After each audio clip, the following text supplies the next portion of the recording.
There's just nothing, like rocks, barren land, heat, no food. It really just rips at your soul. It rips at who you are, and you think, we've got to do something different. We've got to make a change for them. One thing that you can't bring back with you is the utter hopelessness that people feel. You know, an image can capture a face, it can capture an emotion, it can capture what you think to be a feeling.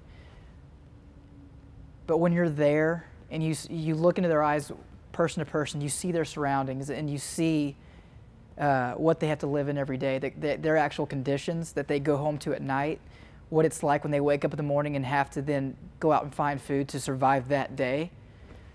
You can't adequately bring that back in an image, and I have no way of really describing that to you, except that in the images, the one thing that you can see is their eyes. It looks empty, and that is a representation of their every single moment.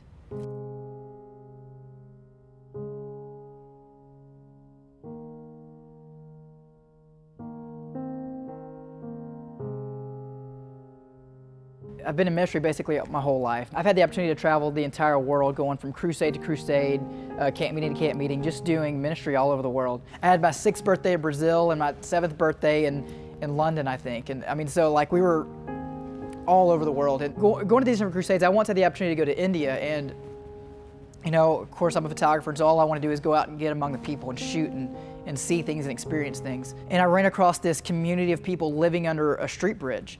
And I mean, they had nothing. They literally had nothing. They were digging in trash cans and trash heaps to find food or to find clothing, to find something. But what I noticed was that they had family.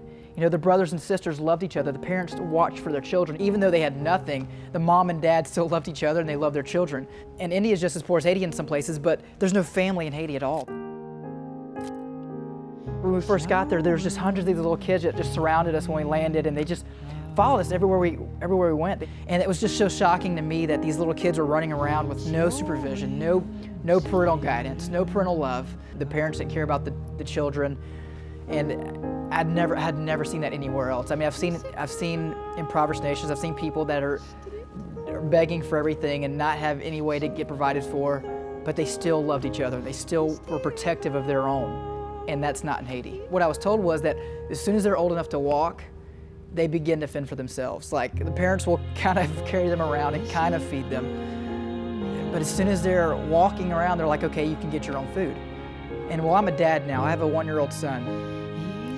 And I remember being in Haiti and thinking about when I have kids, what will it be like? Or what does that feel like? I didn't have any children at the time when I went to Haiti. And now I look at Ryder and I think, how could I ever let my own children just go out and fend for themselves? They don't have encouragement, they don't have hope, they don't have somebody to help them, they don't have anyone to lean on. So you can imagine that just strips the zeal for life right out of you. So, why is there an enjoyment for living for them? It's so shocking and heartbreaking all at once.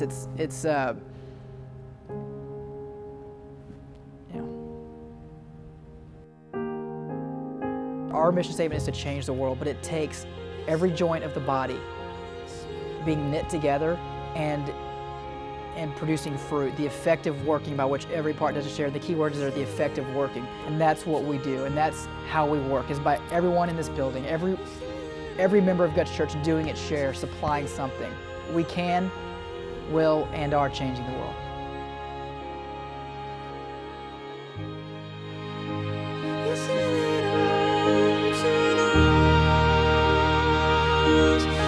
You